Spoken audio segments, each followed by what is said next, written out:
merci à Sem, Timéo, Mathias et Isaë pour ton joli dessin, aussi à Lilou. Déjà, je vous remercie par avance déjà pour tout ce que vous avez apporté. Déjà, c'est génial et ça illustre super bien ce qu'on veut vous apporter ce matin. Et je remercie par avance les autres personnes qui vont intervenir après, qu'on n'a pas encore forcément vues ou entendues. Et c'est vraiment super de pouvoir travailler ensemble, comme ça, même à distance, même voir dans des pays différents, pour pouvoir juste nous encourager les uns les autres ce matin dans qui on est en Jésus et avec les dons et les talents différents qu'il a donnés à chacun d'entre nous. Et c'est chouette justement qu'on ait des dons et des talents différents, parce que si on avait tous les mêmes dons, le monde il serait un petit peu triste. Et c'est chouette que justement Dieu nous ait donné plein de choses différentes à pouvoir partager les uns avec les autres. Et je voudrais juste introduire ce petit temps de message avec un témoignage, quelque chose qui nous est arrivé cette semaine avec Marc. En fait, alors je vais commencer un petit peu plus loin. Donc, comme vous le savez, il y a un Covid qui circule actuellement dans le monde. Et donc, du coup, on est tous un petit peu sous des réglementations qui sont un petit peu différentes selon les pays. C'est vrai que nous, on a, je ne sais pas si c'est un privilège ou pas, mais en France, il semble qu'on ait un petit peu plus de liberté que ce que vous avez en France, en tout cas pour voir du monde. En France, ici, que vous, en Belgique, pardon. Pour voir un petit peu plus de monde. Et c'est un privilège quelque part dont on veut aussi pouvoir profiter pour pouvoir être une bénédiction, un encouragement pour d'autres personnes. Et puis, mais il y a quand même beaucoup de choses qu'on ne peut pas faire. Entre autres, on a une association qui s'appelle la ZAP et on fait pas mal d'activités pour les enfants et la famille, et tout ça, c'est à l'arrêt actuellement. Donc, et comme nos enfants ne sont plus à la maison, comme Marc vous disait, on a 3 garçons qui sont mariés, notre fille Naomi qui n'est pas là, très souvent, je me retrouve en début d'une semaine en me disant « Ah, est-ce que cette semaine, ça va être une semaine où je vais m'ennuyer ?»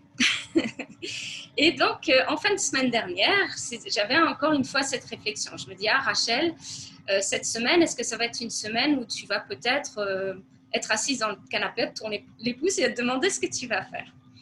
Et lundi passe, et puis on arrive, et puis j'étais bien occupée lundi avec le ménage dans la maison, différentes choses. Et lundi soir, voilà qu'on a un coup de fil d'un ami qui nous dit donc cet ami s'appelle Mathias, et puis il est papa de 5 enfants. Et sa femme qui s'appelle comme moi, elle s'appelle Rachel, elle est un petit peu fatiguée actuellement, beaucoup fatiguée, parce que les enfants justement vont à l'école en Belgique, parce qu'on habite en France, mais on n'est pas loin de la frontière, donc c'est la fin des vacances, en Belgique, et là, elle était vraiment fatiguée au point où c'était difficile pour elle de s'occuper des enfants. Et donc son mari Mathias nous demandait si on serait d'accord de s'occuper de leur petite dernière, qui a juste 2 ans et 4 mois, pour toute la semaine. Là, je me suis dit, voilà, Rachel, tu sais que tu vas être bien occupée cette semaine avec une super petite fille et à m'entraîner dans mon rôle de grand-mère. Donc voilà. Donc cette semaine, je ne me suis pas du tout ennuyée. Mais il y a quelque chose qui nous a interpellés avec Marc en fin de semaine, c'est le papa, donc Mathias, quand Marc l'a vu vendredi, on avait eu l'occasion aussi pendant la semaine d'envoyer des photos à Rachel et Mathias pour qu'ils puissent quand même voir leur petite Éléonore, même de loin, et voir ce qu'elle faisait avec nous. Et puis on les encourageait aussi dans leur rôle de parents, leur disant « Mais c'est chouette ce que vous faites avec vos enfants. Vous avez 5 enfants, c'est beaucoup de travail. » mais c'est aussi beaucoup de bénédictions et c'est chouette de voir. Et puis on voit chez Éléonore qu'elle est épanouie, on voit que vous l'aimez. Et puis vraiment, Marc avait vraiment à cœur particulièrement d'encourager Mathias et Rachel. Et Mathias qui lui dit vendredi, mais Marc, on a été touchés par tes encouragements, mais est-ce que ce que tu nous dis à nous, tu le dis aussi à tes enfants? Alors Marc, sur le coup, il est un petit peu choqué, il dit, mais Mathias, mais bien sûr que j'encourage aussi mes enfants. Et Mathias qui lui dit, parce que moi, j'ai très peu d'encouragement de la part de mes parents, ou on a, Rachel et moi, très peu d'encouragement de la part de nos parents, et quand on a pu interpeller nos parents à ce niveau-là, ils nous ont dit, ah oui, mais nous, on encourage les autres familles, mais vous, vous avez d'autres personnes qui peuvent vous encourager. Et quelque part, Mathias, il était un petit peu beaucoup blessé. Il se dit, mais c'est vrai, c'est chouette que mes parents puissent encourager d'autres, mais moi, en tant que fils de mes parents, j'ai aussi besoin d'encouragement. Et donc, je vous raconte ça, pas pour qu'on puisse, mais juste pour pouvoir vous interpeller, nous interpeller, chacun d'entre nous, sur le fait que l'encouragement, c'est chouette. Des fois, on a plus de facilité à encourager d'autres que d'encourager nos propres familles, nos propres enfants, notre mari, notre femme. Et vraiment, pouvoir vous encourager, nous encourager à être des encourageurs, je ne sais pas si ça se dit, mais bon, c'est un nouveau mot qu'on invente ce matin, mais envers les uns les autres, mais aussi envers les personnes qui sont les plus proches. Voilà, donc je laisse la place à Marc maintenant. Voilà, c'est super. En tout cas, j'aimerais, je ne sais pas comment tu peux faire ça, Annabelle, mais s'il y en a qui lèvent la main, peut-être qu'il veut, parce que j'aimerais poser des questions, qu'on soit un petit peu interactif. C'est qu'est-ce que l'encouragement pour vous? Alors, tout à l'heure, Pri, elle a dit que l'encouragement passe par la bouche, et c'est vrai que c'est la partie qui est la plus forte, parce que c'est à travers les mots où on peut être béni ou maudit. On en parlera un petit peu après. Mais qu'est-ce que c'est pour vous l'encouragement? Alors, je ne sais pas qui veut commencer, que ce soit adulte, je veux dire, ou des enfants. Qu'est-ce que l'encouragement pour vous? Quel est le mot ou le synonyme que vous mettrez à encouragement pour vous? Voilà, n'hésitez pas à participer. Il suffit d'ouvrir votre micro. Les enfants, les parents, les plus âgés, n'hésitez pas à participer. Moi, Sinon, je ne parle pas, j'attends. J'ai envie de dire du bien et faire du bien. Ah, c'est très intéressant. Dire du bien et faire du bien. Ouais. Je dis reconnaître les qualités et les mettre en évidence chez l'autre personne. Oui. Aimer. Ah, très fort aussi. Merci. Oui. Aider quelqu'un. Fortifier une personne. Super, excellent. Merci. Une dernière personne, allez. On peut aider les gens. Oui. Ou alors, Aider. quand on demande une question, on peut l'aider à faire quelque chose. Excellent. Merci beaucoup à toi. Oui. Alors, le Larousse, c'est le dictionnaire. J'ai regardé, j'ai dit on va prendre le mot dans le Larousse. C'est donner du courage à quelqu'un, le réconforter ou l'inciter à persévérer. Alors, et puis on peut dire aussi, c'est de donner du courage et de l'assurance à quelqu'un par amour. C'est toujours par amour, parce qu'il y a une grosse différence entre flatter quelqu'un et l'encourager. La flatterie, c'est je veux quelque chose en retour. Flatter, c'est oh, tu es vraiment bien comme personne, c'est chouette ce que tu fais. Au fait, mais on veut quelque chose en retour. Mais l'encouragement, c'est quelque chose de gratuit. Ça veut dire que je donne de l'amour, j'encourage par différentes façons, comme disait Monique, c'est parler et agir. Et c'est toujours par amour, c'est toujours dans le but de voir l'autre édifier, fortifier, encourager. Et la flatterie, c'est je dis ça parce que j'ai un agenda derrière, je veux quelque chose de cette personne. Et c'est deux choses complètement différentes. L'encouragement se donne gratuitement, contrairement à la flatterie. Alors, comment encourager? Alors, pourquoi encourager et comment encourager? Alors, je vais demander à Léona de lire le premier verset qui se trouve dans Proverbe 18, 21. Les paroles peuvent être source de vie ou de mort. Qui aime parler doit en accepter les conséquences. Super, merci. Et il y a une autre version qui dit « La mort et la vie sont au pouvoir de la langue ». Ça veut dire avec des mots, je peux encourager quelqu'un, avec des mots, je peux le blesser. Et j'en suis sûr ici, sur cette assemblée, on a tous été blessés par des gens, par des proches, et on a tous été meurtris par des paroles. Mais aussi, on a été encouragés par des paroles. Et juste pour vous donner un ou deux petits vite fait témoignages, moi, si je joue de la clarinette, mais c'est tout ça. Parce que quand j'étais ado, j'avais dans l'église mon chef scout qui m'a dit, parce qu'il était clarinettiste, et je trouvais c'était tellement un bel instrument, il m'a dit Marc, achète une clarinette et je te montrerai comment jouer. Et il m'a encouragé, et je me souviens, quand je suis revenu d'Angleterre, j'avais acheté une clarinette qui était toute démontibulée, il m'a dit monte-la et commence à jouer à l'église. Bon, je ne préconise pas forcément de faire ça à chaque fois, mais je jouais, ça faisait plein de canards et tout ça. mais si j'en suis aujourd'hui parce qu'il m'a encouragé. Et en même temps, j'ai eu aussi des blessures dans ma vie qui m'ont vraiment fait mal, parce que des mots ou des attitudes ont pu me blesser. Et c'est parce que dans nos bouches, on peut avoir la bénédiction et la malédiction. Et c'est pas bon. Et Dieu ne veut pas ça, bien entendu. Alors, voilà. Si Sem, tu peux lire Proverbe 16, 24. Des paroles aimables sont pareilles au miel qui est agréable au goût et bon pour la santé. Waouh! Alors, moi, j'ai une autre version. C'est juste, merci beaucoup, Sem. C'est les paroles agréables sont un rayon de miel douce à l'âme. C'est tout ce qui est nos émotions et salutaire pour le corps. Parce que nos mots et ce que les gens peuvent dire ou les attitudes qu'on peut avoir peuvent avoir un effet même sur notre corps. Il y a des gens qui vivent pendant toute leur vie avec des blessures du passé. On a besoin de pardonner, on a besoin de guérison, etc. Ça, c'est un autre sujet, mais c'est hallucinant, les paroles, la puissance de nos mots. Elles ont, comme la chanson qui a été chantée tout à l'heure, la puissance qu'il y a dans nos mots. Et c'est pour ça que Dieu nous a donné des lignes de conduite là-dessus. Alors, la question pourquoi ? C'est ce que Dieu veut qu'on fasse. Dieu a dit de nous bénir les uns les autres, de nous encourager les uns les autres. C'est même pas une option. Vous savez, des fois, sur une voiture, on peut avoir une option, des lumières bleues, on peut avoir un cadran un peu particulier. Mais là, ce n'est pas une option. En tant qu'enfant de Dieu, notre rôle, c'est d'encourager. Les papis-mamies d'encourager vos enfants, les enfants d'encourager les papis-mamies, mais les encourager en action, en attitude, en aidant des gens dans les difficultés. Les encouragements, ça, comme disait Monique, je reviens sur ce qu'elle a dit tout à l'heure, c'est avec les mots, mais avec des attitudes aussi, et avec du concret.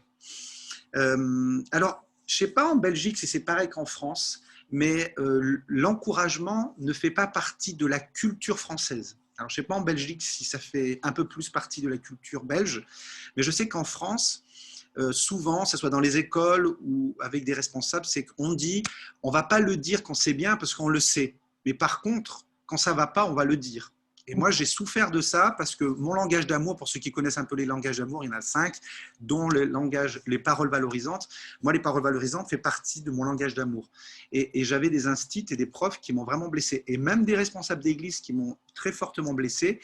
Et pas encouragé. Bien, j'en ai eu d'autres qui m'ont encouragé, bien entendu, mais parce que ça ne fait pas partie de la culture. Et comme c'est une culture qui, on s'auto-gère en disant bah, c'est bon, je suis encouragé, je réalise que c'est bien, je m'encourage moi-même.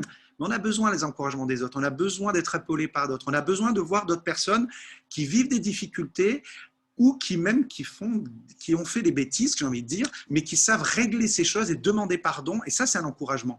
Je repense, par exemple, entre une petite histoire, j'ai peut-être raconté déjà à Carnières, mais mon papa m'avait appris la guitare. Et un jour, en jouant de la guitare, j'étais un petit peu crâneur avec ma guitare, et mon frère essayait d'apprendre la guitare. Et lui, c'est pas un musicien, il est très bon en orateur, mais pas bon musicien. Et jouait la guitare, et mon papa, il s'est retourné vers moi, il dit « Tu joues mal la guitare, Timothée joue mieux que toi ». Mais il avait dit ça d'une façon méchante et piquante, et ça m'avait blessé. Je suis rentré dans ma chambre, j'ai claqué la porte, je pleurais, je dis « Ah, mon papa, il m'a fait mal ». Il m'aurait mis une claque, ça m'aurait fait moins mal que ces paroles-là. Et puis, mais si je vous raconte cette histoire, ce n'est pas le mal que je retiens, c'est là ce que je vais vous dire maintenant.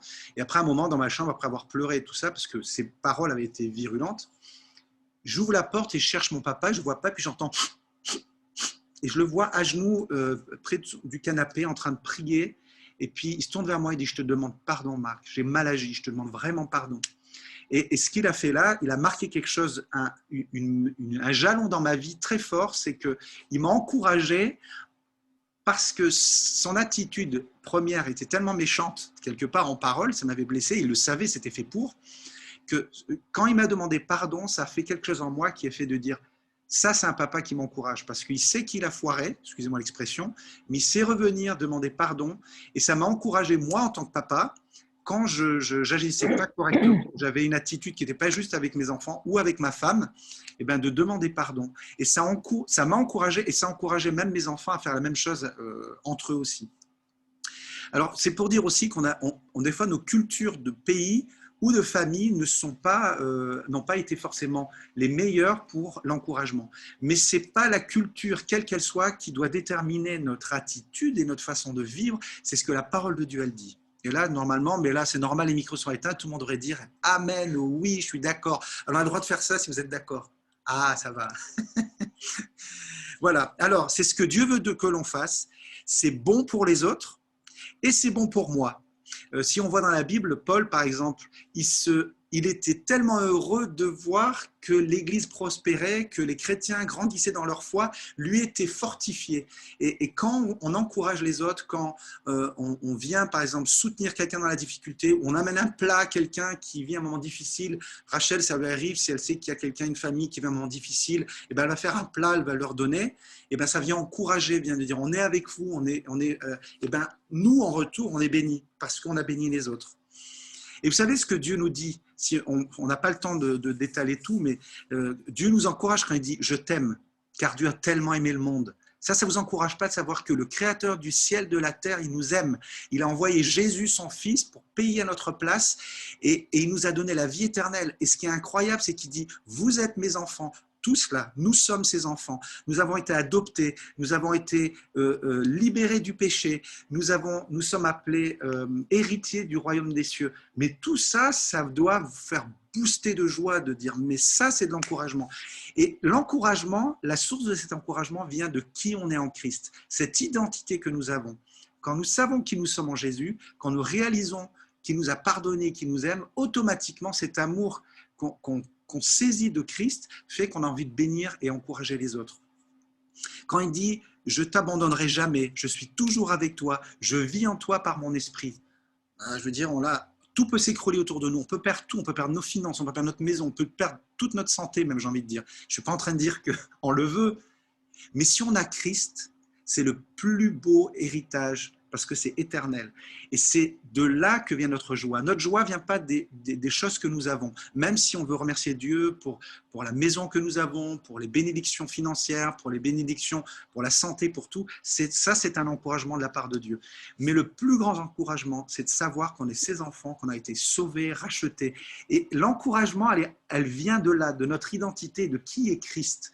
Parce que sinon, c'est que de l'encouragement humaniste. Je ne sais pas si vous voulez saisir ce que je veux dire, mais c'est vraiment, cet encouragement, elle vient de, le plus je m'imbibe de la présence de Dieu, le plus je viens dans sa présence, pas lire ma Bible pour lire ma Bible, pas prier pour prier, mais lire ma Bible parce que je veux mieux le connaître, prier parce que je veux être en connexion avec Dieu, et ben c'est de là que vient le vrai encouragement, parce qu'on est encouragé par Dieu, par notre identité, et ensuite, quand j'encourage les autres, je ne les encourage pas juste pour qu'ils se sentent bien, même si c'est vrai, mais je les encourage parce que je veux qu'ils soient connectés à Dieu et qu'ils grandissent en Jésus. Et c'est ça le plus important, que l'encouragement amène les gens à être connectés à Christ.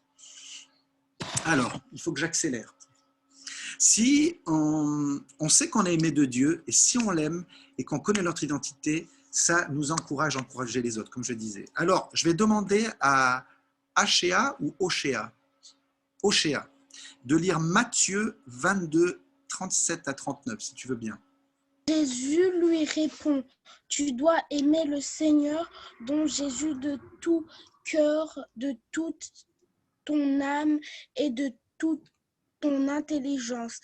C'est là le commandement le plus grand et le plus important. Et voici le second commandement qui est d'une importance semblable. Tu dois aimer ton prochain comme toi-même. Toute la loi de Moïse et tout l'enseignement des prophètes dépendent de ces deux commandements. Super, c'est bon. Merci beaucoup, Ochéa. Merci beaucoup. C'est aimer Dieu de tout notre cœur, de toute notre âme, de toute notre pensée. C'est vraiment l'aimer de tout notre cœur. C'est le premier commandement. Et le deuxième, on le sait, qui est semblable, et d'aimer notre prochain comme nous-mêmes. Comment peut-on nous aimer nous-mêmes pour encourager ? C'est quand on réalise, comme j'ai dit tout à l'heure, si on aime Dieu de tout notre cœur, on réalise son amour envers nous. En lisant sa parole, on réalise combien il m'aime, combien il nous aime en tant que communauté, et ce qui donne à aimer notre prochain. L'aimer, ça veut dire on l'encourage, entre autres, on l'encourage et on vient le booster dans sa foi, le booster pour qu'il grandisse avec Dieu. Dans la Bible, les encouragements, si vous lisez les épîtres, pourquoi les épîtres ont été écrits. À la base, ce n'était pas pour uniquement reprendre certaines choses qui n'allaient pas bien, ça c'est tout petit, souvent dans les épîtres, mais quand Paul a écrit les épîtres, c'est-à-dire des lettres aux églises ou à des personnes en particulier, c'était vraiment pour les encourager. Et quand on lit ce que Paul écrit, je vous encourage vraiment à lire les épîtres, c'est constamment en train d'encourager et toujours les encourager pas que vous soyez gentils entre vous, non, c'est que vous soyez enracinés en Jésus, que votre amour grandisse les uns pour les autres, que vous vous aimez ardemment les uns les autres, que votre amour puisse grandir, que vous puissiez être plantés, vos racines soient plongées en Christ. C'est constamment des encouragements de la part de Paul. Et ce qui m'a frappé, j'ai lu des dizaines de fois ces derniers mois le livre des Éphésiens. Je vous encourage à lire Éphésiens, c'est de la dynamite. Alors, les théologiens appellent l'épître d'or, l'épître d'or. Or, de l'or, hein, de la pierre. Enfin, voilà, comprenez. Et pourquoi? Parce que c'est vraiment un épître qui élève Christ et qui nous encourage à marcher avec lui et de s'encourager les uns les autres. Et le but, c'est d'aimer Dieu et grandir en lui. Le but des épîtres, c'est pas juste que vous ayez beaucoup d'argent, que vous soyez bien et que vous soyez connus et tout. Non, c'est que votre amour grandisse, que votre amour l'un pour l'autre, pour que des gens puissent être encouragés à grandir dans l'amour que vous avez les uns pour les autres. Enfin, c'est juste, et c'est ça l'encouragement. Et c'est vraiment la racine de l'encouragement. C'est pas juste des paroles, mais c'est une vie ancrée en Jésus qui fait que parce qu'on est en Christ, on encourage les gens à marcher avec Jésus. Et bien entendu, toutes les autres choses autour viennent, les encouragements, les repas qu'on peut faire, l'aide à des gens. Juste notre attitude est un encouragement. Parce que des fois, notre attitude, ne rien dire, des fois, on dit que les mots peuvent blesser, mais notre attitude, notre faciès, notre façon de regarder les gens, quand ils disent quelque chose et on n'est pas d'accord, peuvent les blesser aussi. Alors, c'est beaucoup de paramètres autour de l'encouragement. Alors, une dernière lecture, Sem qui va nous lire, c'est 1 Thessaloniciens 5:11. Ainsi, encouragez-vous et fortifiez-vous dans la foi l'un les uns les autres, comme vous le faites déjà. Super, merci Sem. Moi, j'ai une autre version qui dit « Encouragez-vous et aidez-vous dans la foi les uns les autres ». Et on voit vraiment encore Paul aux Thessaloniciens qui dit « Encouragez-vous et aidez-vous dans la foi ». Ça veut dire qu'on a besoin les uns les autres. Et malheureusement, de plus en plus, les doctrines ou les messages qui sont apportés, c'est beaucoup pour soi-même. Grandir moi dans ma foi, que je puisse être bien, que je puisse ceci, moi. Mais quand on lit les évangiles et quand on lit les épîtres, c'est nous, mais c'est pas juste moi, mais c'est nous, c'est la communauté, le corps de Christ. Et on a vraiment besoin de réaliser que l'ennemi, ce qu'il veut, c'est essayer de nous diviser, parce que si on est divisé, ça laisse de la place à l'ennemi. Ne donnez pas accès au diable. L'ennemi veut tout faire pour exploser notre communauté. C'est partie du corps de Christ que vous êtes, que nous sommes, et on a besoin les uns les uns des autres. Et aimez-vous ardemment, supportez-vous, encouragez-vous, édifiez-vous. C'est communautaire et on ne peut pas grandir tout seul. Je disais à un ami là récemment qu'on avait en Zoom et qui passe par un moment très compliqué malheureusement.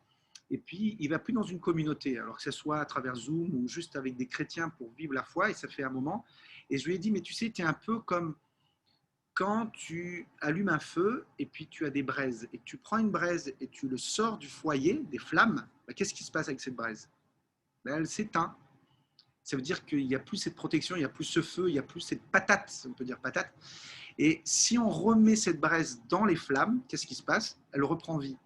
Et c'est la même chose, on a besoin de la communauté, on a besoin les uns les autres pour nous encourager, nous inciter à l'amour. Et nous encourager ne veut pas dire qu'on dit toujours des choses qui nous font plaisir.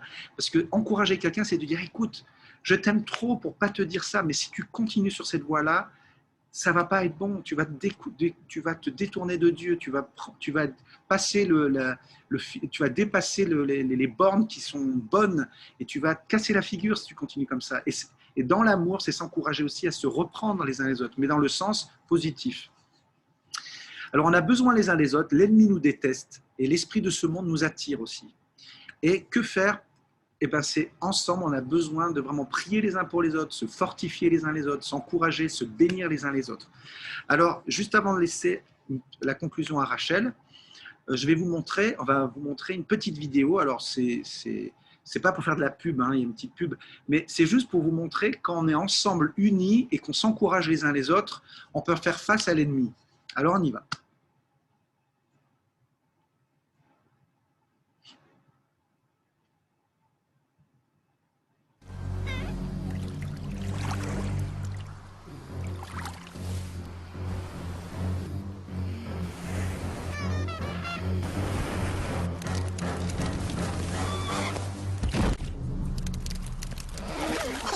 It's smarter to travel in groups.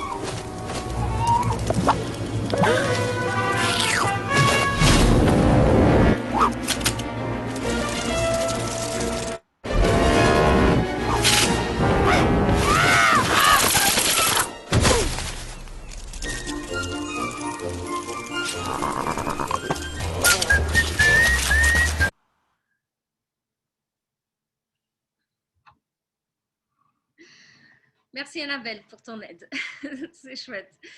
Alors bon, c'est des petites illustrations rigolotes, mais vous comprenez ce que ça veut dire, c'est qu'on est ensemble et ensemble, on peut s'encourager les uns les autres et j'ai envie de dire ensemble aussi, on va beaucoup plus loin et aussi on va beaucoup plus loin dans l'avancement du royaume de Dieu. Donc ça, c'est vraiment chouette. On voudrait juste terminer ce temps de partage en laissant la place à Julie qui va nous lire des versets très bien connus qui se trouvent dans le livre des Nombres au chapitre 6 et au verset 22. C'est une bénédiction qui a été apportée au peuple d'Israël et c'est une bénédiction qu'on veut laisser sur chacun d'entre nous ce matin à travers cette lecture. Voilà. Donc, les paroles de la chanson, ce sont les suivantes. Dieu te bénit et te garde. Il rayonne sur toi, il t'accorde sa grâce. Ton Dieu se tourne vers toi, te donne paix. Que sa faveur reste sur toi pour plus de 1000 générations, sur ta famille et tes enfants et les enfants de leurs enfants. Que sa présence t'environne là avec toi à tes côtés, qu'elle t'inonde et t'entoure. Il est pour toi, il est pour toi. Dès le matin jusqu'au coucher, à chaque pas veillant sur toi, dans les larmes et dans la joie, il est pour toi, il est pour toi. Merci beaucoup Annabelle, c'est vraiment c'est fort. C'est un chant qui a été écrit à cette époque-ci l'année dernière, enfin juste je pense avant le premier confinement, et qui a circulé dans le monde entier, qui a été traduit dans plein de langues différentes. Et je pense qu'il a été vraiment inspiré, enfin de toute façon inspiré de la Bible, donc une très belle inspiration. Et ce chant a été et est toujours une bénédiction pour beaucoup. Donc je vous encourage quand Annabelle vous enverra le lien de pouvoir vraiment le regarder ensemble. Et aussi, juste pour finir avec Marc, on vous propose aussi en famille ou alors en petits groupes, selon vos possibilités, de pouvoir peut-être aller un petit peu plus loin par rapport à ce qu'on a partagé et de réfléchir à quelques questions ensemble. Donc, je vous l'ai dit là, mais Annabelle, elle les a dans le déroulé du message. Si elle veut vous les envoyer aussi par la suite pour que vous puissiez réfléchir, mais juste des questions qu'on peut se poser en petits groupes. Ça veut dire quoi pour toi, être encouragé, se le demander l'un à l'autre? Comment sais-tu que je t'encourage?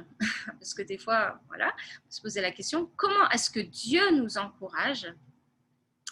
Qu'est-ce que j'ai appris, aimé dans ce que l'on vient d'entendre?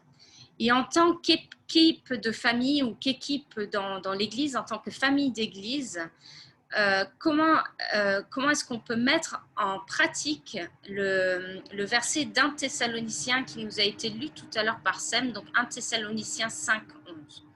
Donc voilà, donc on vous laisse avec tout ça et vraiment chouette de vivre ce temps ensemble.